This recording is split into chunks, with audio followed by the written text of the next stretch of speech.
안녕하십니까. 사회복지를 담당하는 고병갑입니다.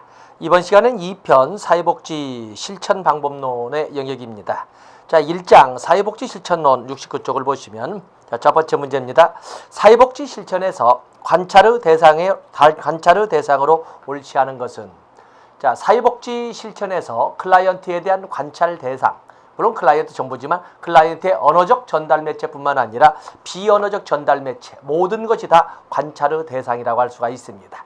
클라이언트가 주로 활동하는 환경도 역시 관찰 대상이라고 할 수가 있겠는데, 자, 그럼 클라이언트의 신체 언어, 클라이언트의 반복적인 주제, 클라이언트가 좋아하는 기호식품, 클라이언트가 처음 꺼낸 말과 종결하는 말의 내용.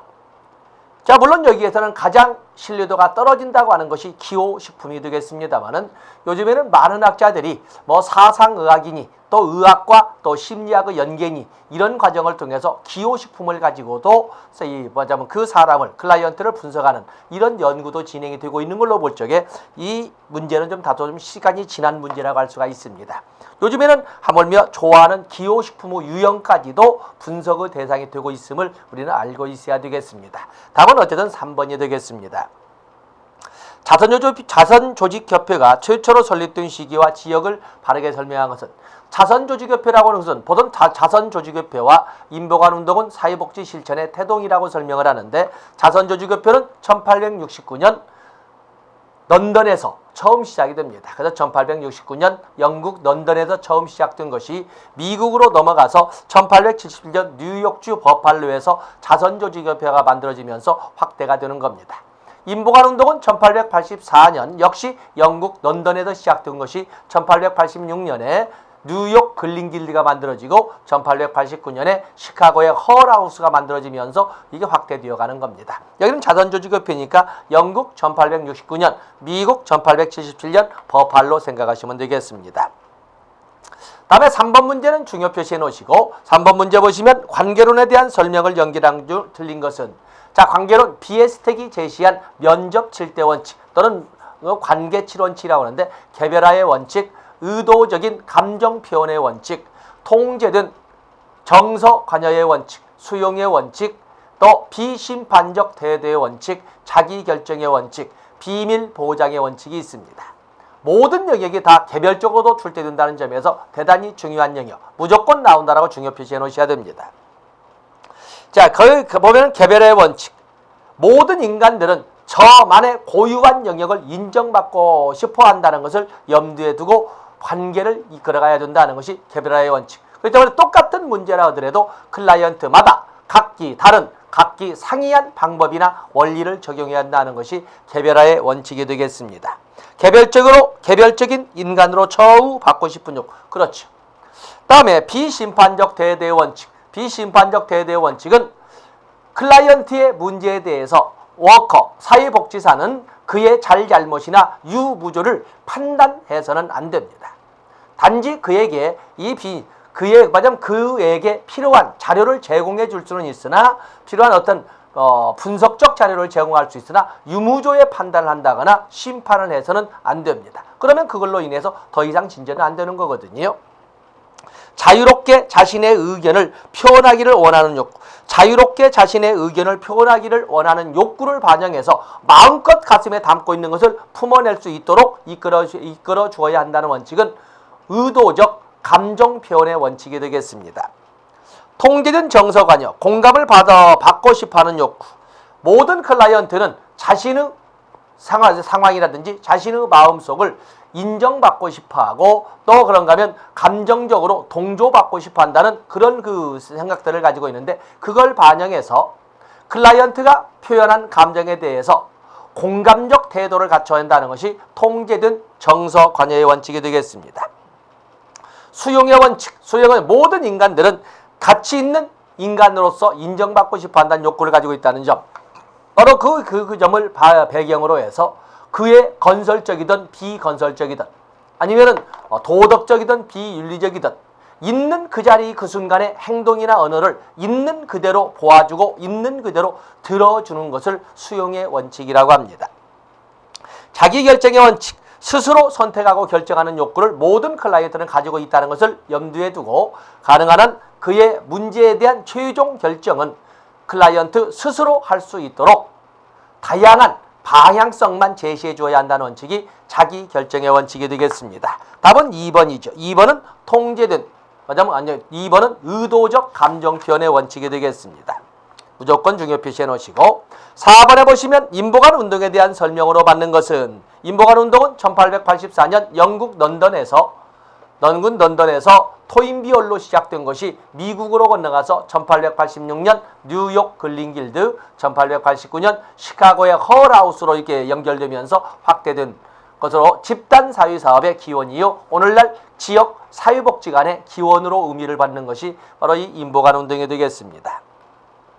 인보관 운동이 나오든 자선조직협회가 나오든 무조건 이것은 양자의 비교 문제라고 보는데 자선조직협회는 개인적 빈곤관을 바탕으로 상류층이 중심이 되어서 도덕적 감화를 통한 클라이언트 개개인의 변화를 이끌어가는 활동이 자선조직협회였습니다.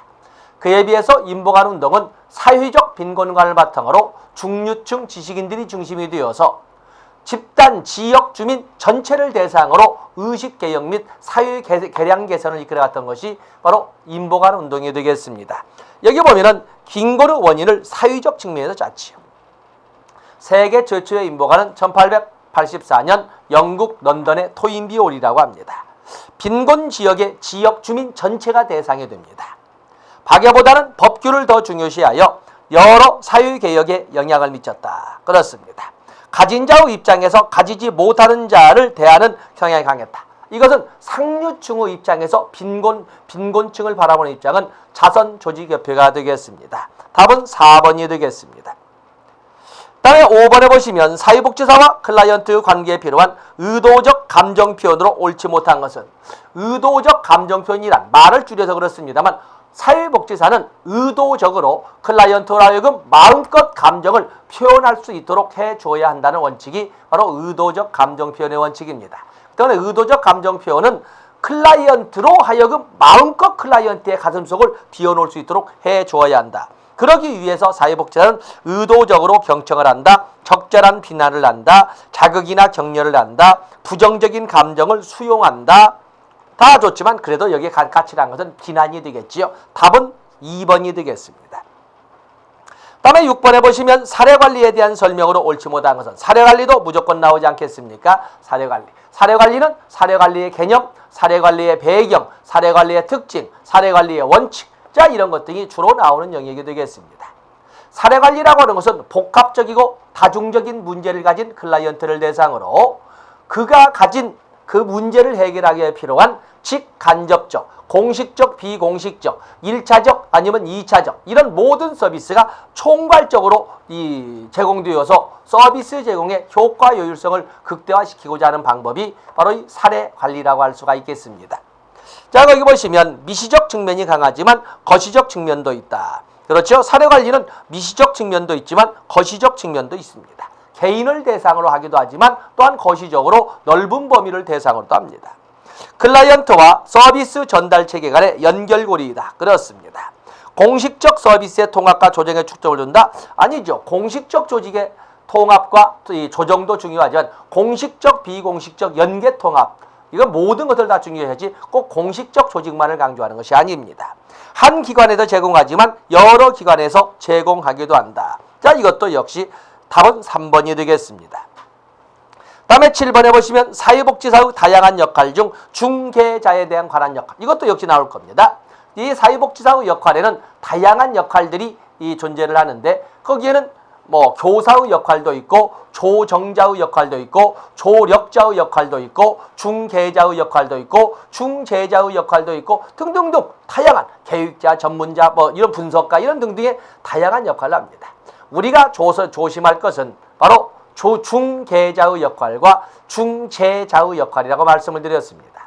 중개자라고 하는 것은 클라이언트가 필요로 하는 자원이나 체계를 연계시키는 역할을 중개자라고 합니다. 공인중개사 이렇게 하지 않습니까? 그래서 연결이라는 단어가 중요합니다. 그래서 중재자라고 하는 것은 법적 문제를 야기할 수 있는 이런 갈등 문제를 조정, 화해, 이끌어가는 이런 것을 중재라고 합니다. 그래서 중재자라고 해서는 갈등 해소라는 문제가 이게 언급이 될 때에는 중재자의 역할이 되겠습니다. 자, 여기 보면 중개자, 브로커의 역할은 기관 간, 기관 내 의사소통의 갈등이나 의견 차이를 조정한다. 이것은 중재자의 역할이 되겠습니다. 클라이언트 개인이나 가족의 권리를 옹호하고 정책적 변화를 모색하기 위해서 활동한다.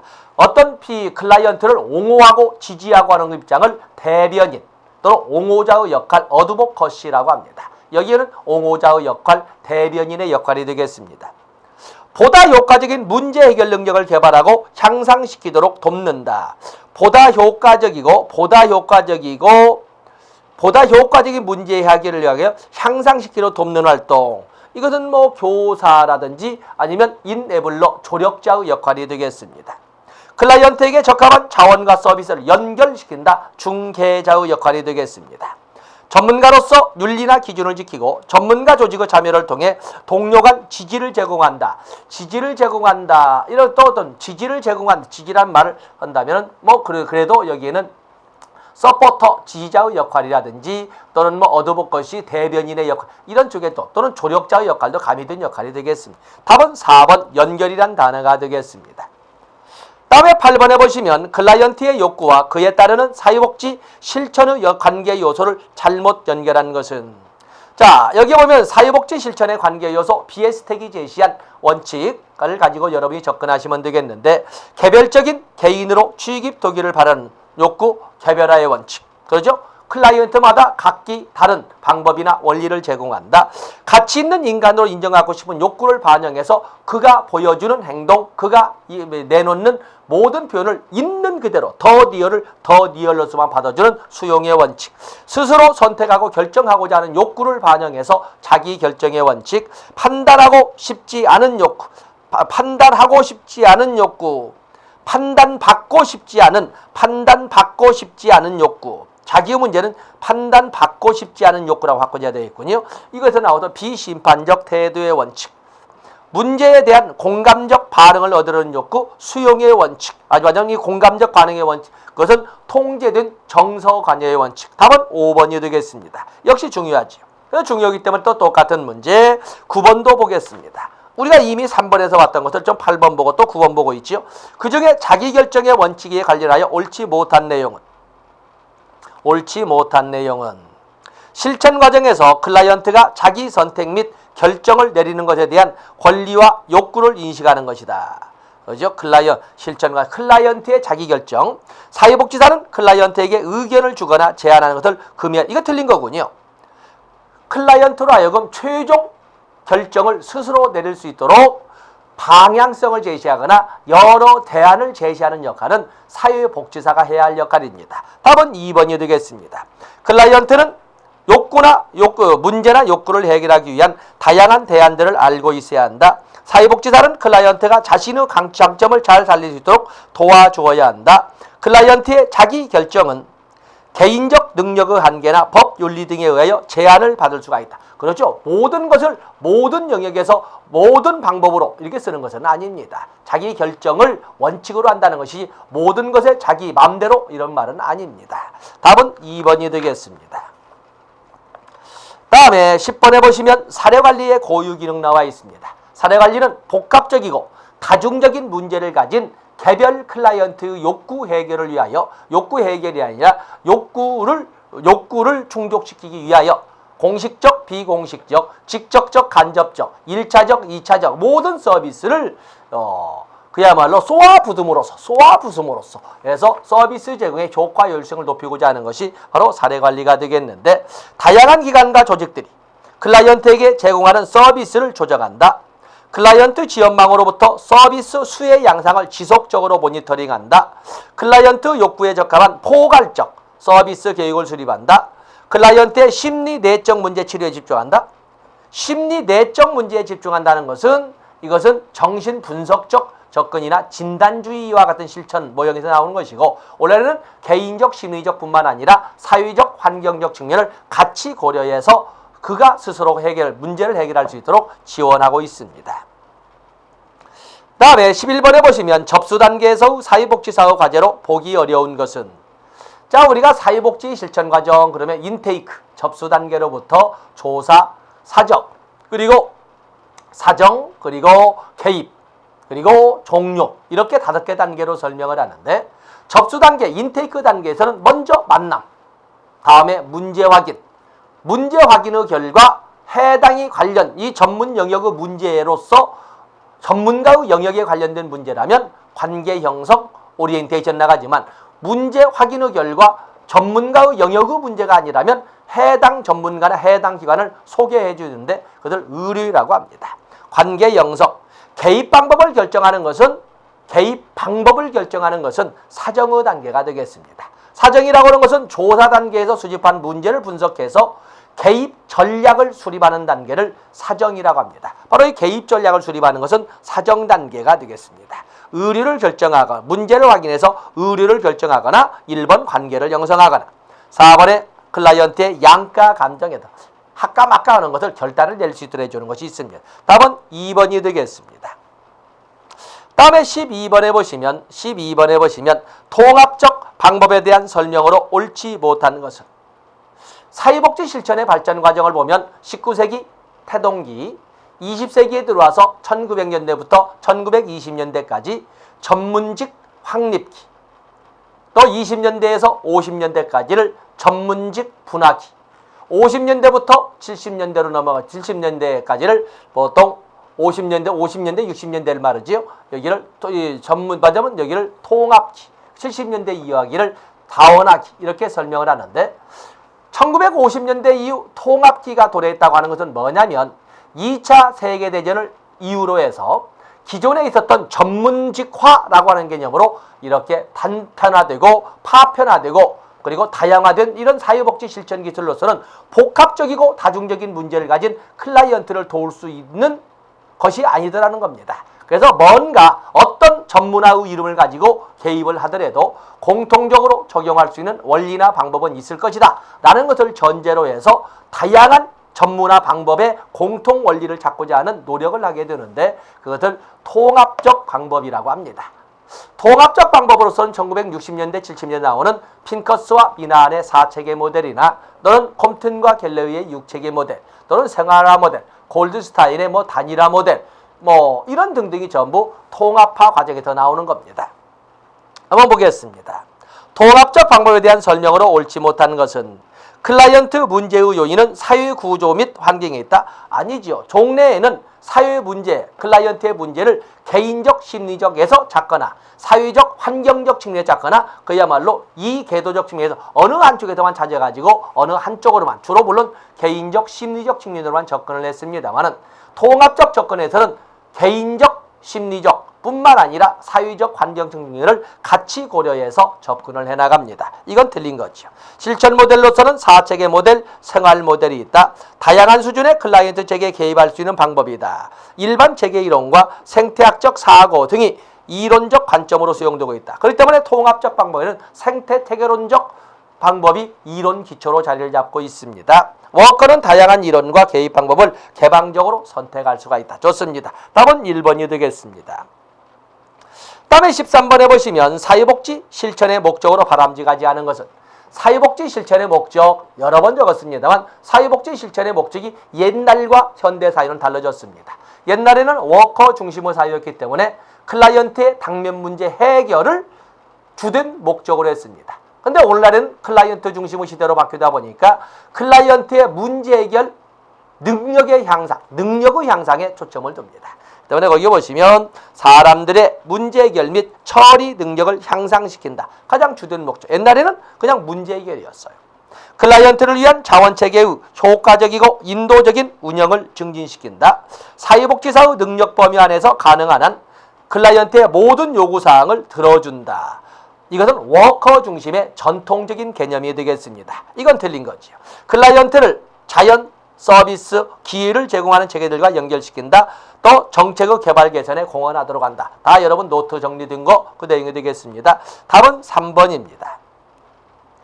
다음에 14번은 여러분들이 보시고 14번 보시면 미시적 이렇게 나왔는데 미시적 실천, 거시적 실천 나와 있는데 미시적, 중범위적, 거시적이라고 할 때 미시적이라고 할 때는 클라이언트나 클라이언트의 가족 또는 집단을 대상으로 하는 실천 접근을 말하는 것이고, 매조적 접근이라고는 중범위적 접근은 조직에 관련된 것이라고 이렇게 설명할 거나 아니면 집단과 조직이라고 해서 집단을 교집합 부분으로 설정을 합니다.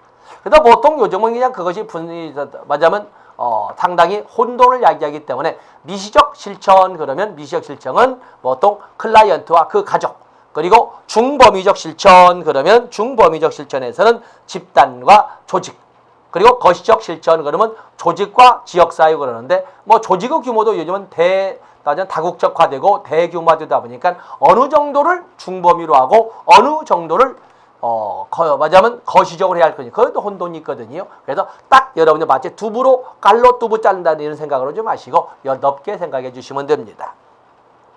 자, 여기에 보시면 미시적 사회복지 실천의 범주, 개별사회사업 당연하지요. 가족복지, 집단사회, 지역사회복지는 어떤 경우에도 미시적이 아니라 거시적에 해당이 됩니다. 라가 들어간 것은 무조건 틀린 거죠. 라가 들어간 것은 무조건 틀린 겁니다. 자, 거기 보시면 그렇다면 1번과 2번이 되겠는데, 개별사회사업은 당연한 것이고 가족, 클라이언트와 가족은 이건 당연히 이건 개별사회사업의 내용이 되기 때문에 답은 1번이 되겠습니다. 다음에 15번과 16번은 여러분들이 15번과 16번은 2번과 4번을 같이 연결시켜서 2번과 4번을 같이 연결시켜서 여러분들이 같이 공부를 해 놓으시면 됩니다. 거기 보시면 자선조직협회에 대한 설명 중 옳지 않은 것은 감성적이고 비효율적인 자선사업을 지향하고, 지향이라는 것은 버려버리고 과학적 조사를 통해 보다 효율적인 구제활동을 하였다. 사례회의를 통해 전문가들이 토론하며 비공식적인 대안을 제시하였다. 자선조직협회에서 전문가들이 토론하여 공식적인 대안을 제시했다. 어떻게? 개인적 빈곤관을 바탕으로 해서 도덕적 감화를 통한 클라이언트와 그 가족의 개별적인 그 클라이언트나 가족에 대한 변화를 추구하는 방법으로 이렇게 바뀌었습니다. 우회 방문자를 임명하여 요보자들의 모범을 보이며 근면, 절제, 절약 등을 가르쳤다. 체계적인 조사와 치료적 관계를 발전시켰다. 집단사회사업과 지역사회 조직사업의 기초가 되었다. 자선조직협회는 개별사회사업과 지역사회 조직사업의 기원은 되지만 집단사회사업은 인보간운동에서 그 기원을 찾아내고 있습니다. 답은 5번이 되겠습니다. 16번에 보시면 인보간운동에 대한 설명 중 옳지 않은 것은 자선조직협회와는 달리 문제의 근원이 환경에 어떻게 대처하는지에 대하여 제대로 알고 있지 못한 데 있다고 말을 길게 썼군요. 사회적 빈곤관을 바탕으로 합니다. 영국 최초의 인보관, 세계 최초의 인보관이 곧 영국 최초의 인보관이 되겠는데 1884년 런던에서 만들어진 토인비 홀이 되겠습니다. 그것이 미국으로 확산되어서 1886년 뉴욕 글린길드, 1889년 시카고의 헐하우스로 넘어가는 겁니다. 이건 틀린 거군요. 영국의 대학생들이 주택문제, 공공위생문제, 고용착취 등에 관심을 갖고 사회개혁을 시도하였다. 중류층 지식인들 참여운동이었다. 계층별 도덕성을 강조하여 극빈자들에게도 나름대로 도덕성이 있다고 생각하였다. 권한부여를 주장했다. 아주 문제 잘 만들어진 거지요. 그래서 16번 아주 중요한 문제가 되겠습니다. 또 그냥 이론 강의 열적에 4번과 5번과 같은 경우에는 설명하지 않은 내용이니까 첨가하시면 되겠습니다.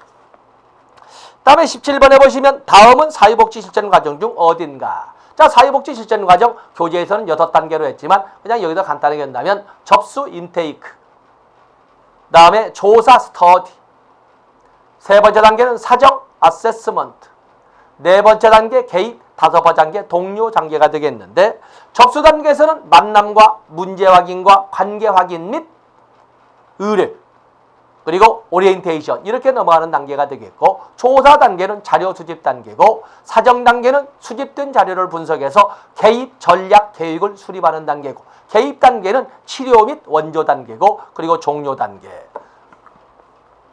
클라이언트 문제가 무엇인지, 어떤 요인 때문인지 그 문제를 해결하기 위해 자료를 수집하고 분석하고 종합하는 과정으로 사회복지 실천 단계 중 핵심적 단계는, 핵심은 앞에 문제는 좀 문장이 미쁘지 못하면 뒤에 자료를 수집하고 분석하고 종합하는 과정, 바로 그것을 어세스먼트 사정 단계라고 합니다. 사정 단계라고 한다. 다음에 18번 여러분 단답이니까 보시고 19번에 보시면 우리나라 사회복지 실천 발전 과정에서 중요한 의미를 갖는 내용이다. 1921년 최초의 사회복지관 태화여자관이 설립되었다. 보통 우리의 인보관 운동의 우리나라의 근원이라고 또 그런가 하면 집단사회에서 우리나라의 근원이라는 것은 원산 인보관, 반열방을 가지고 합니다만 최초의 사회복지관은 1921년에 서울에서 태화여자관이 설립됐다고 합니다. 1947년 서울대에서 사회사업과가 설치되었다. 최초로 사회사업학과가 설치된 것은 이화여대에서 기독교 사회사업학과가 설치된 것을 시작으로 합니다. 서울대가 아니고 1970년 사회복지사업법, 1987년 사회복지 전문요원 별정직으로 최초 배치, 1995년 정신보건법, 사회보장 기본법, 여성발전 기본법 1995년에 만들어지죠. 좋습니다. 다음에 20번에 단답형 문제인지 한번 읽어보겠습니다. 1930년대 이후 프로이드의 정신분석 이론과 이를 비판하는 랭크의 이론을 중심으로 학문적 논쟁을 장기간 지속했던 양대학파는 바로 진단주의와 1930년대 랭크의 이론을 기초로 등장한 기능주의가 되겠습니다. 단답이지만 읽어봤습니다. 다음에 21번은 여러분들이 보시면 되겠고 21번 앞에서 나왔기 때문에 여러분 보시면 됩니다. 22번에 공식적이고 조직적인 사회복지 실천 현장의 시발점이라고 할 수 있는 사회복지 실천의 태도, 그러면 19세기 후반 자선조직협회와 인보관 운동인데 문제를 이렇게도 출제하는구나를 봐주시면 되겠습니다. 다음에 23번이나 24번은 보시되 25번 이론에서 다루지 않은 영역이 있습니다. 밀리와 동료들이 제시한 사회복지사의 개입 수준에 해당되지 않는 것은 사회복지사의 개입 수준에는 미시적 자원, 즉 클라이언트나 클라이언트의 가족을 대상으로 하는 중범위적 자원, 집단을 대상으로 하는 그리고 거시적 자원, 조직이나 또는 지역사회를 대상으로 하는 이렇게 설명을 합니다. 그래서 미시적 자원, 중범위적 자원, 거시적 자원, 최강의 자원이란 말은 쓰지 않는데 어쨌든 전문가 자원, 밀리와 동료들이 제시한 이런 이론도 있다는 것에서 새로운 것이라서 읽어드린 겁니다. 다음에 26번에 보시면 미시적 자원, 즉 개인과 그 클라이언트의 가족을 대상으로 하는 사회복지 실천에서 사회복지사의 역할에 속하지 않는 것, 조성자, 행동가, 중개자, 옹호자, 교사 이런 역할을 다 수행합니다. 그 중에 행동가는 아주 드물게 사용되는 것이고 주로 행동가는 지역사회 모델이다. 지역사회 복지 실천에서 보통 사회행동 모형에서 사용하는 것이 행동가입니다. 종래의 정부 주도의 또 워커 중심의 사회복지 실천에서 행동가라는 것은 급진 좌파적 지목을 받아서 탄압의 대상이 됐거든요. 그 때문에 아직까지도 많은 보수적 세력들은 행동가의 역할은 좌빨이라고 이렇게 부르죠. 좌익 빨갱이라는 단어로 이렇게 부정적으로 바라보고 있다는 것도 알아주시면 되겠습니다. 답은 2번이 되겠습니다. 다음에 27번 보시고 28번 통합적 방법이 등장하게 된 배경으로 올 볼 수 없는 것은 통합적 방법의 등장 배경 탈시설화 그렇죠? 탈시설화 또 그런가 하면은 클라이언트와 그 가족들의 비용 부담 그런 문제를 가진 클라이언트와 가족들의 급증 또 그러한 문제에 대한 사회적 인식의 전환 그리고 지방 분권화의 성향의 실천 옛날엔 중앙집권으로 해서 시설처럼 한 자리에서 모든 서비스를 한 자리에서 제공했지만 이제는 그러지 않습니다. 분산화라는 개념으로 지방 분권화적 성격이 보여진다는 점 이런 것이 바로 사례관리의 등장배경이 되겠는데 아주 대표적인 사례관리와 같은 것이 바로 통합적 접근이 되겠습니다. 거기 통합적 방법이 등장하는 것은 1950년대부터 이렇게 등장하는데 종래의 전문화라는 이름으로 단편화, 파편화된 서비스만으로서는 복합적이고 다중적인 문제를 제공할 수 없게 되었다는 것입니다. 그래서 그런 문제를 해결하기 위해서 뭔가 다양한 이름으로 전문화는 되어 있겠지만 실천이란 일에서 공통된 원리나 방법은 있을 것이다. 그걸 찾아내가지고 복합적이고 다중적인 문제를 가진 클라이언트를 도울 수 있도록 해보자 하는 노력의 시작이 1950년대, 60년대에 있었던 통합적 접근이 되겠습니다. 비전문가들에 의한 사회복지 업무 수행에서 오는 부작용으로 전문 사회복지사를 필요로 했다. 이건 관련이 없고, 그러면 사회 변화에 따른 새롭고 복잡한 상황 하에서 문제 해결에 어려운 점이 많았다. 다양한 문제와 욕구를 가진 클라이언트들이 여러 기관을 찾아다녀야만 했다.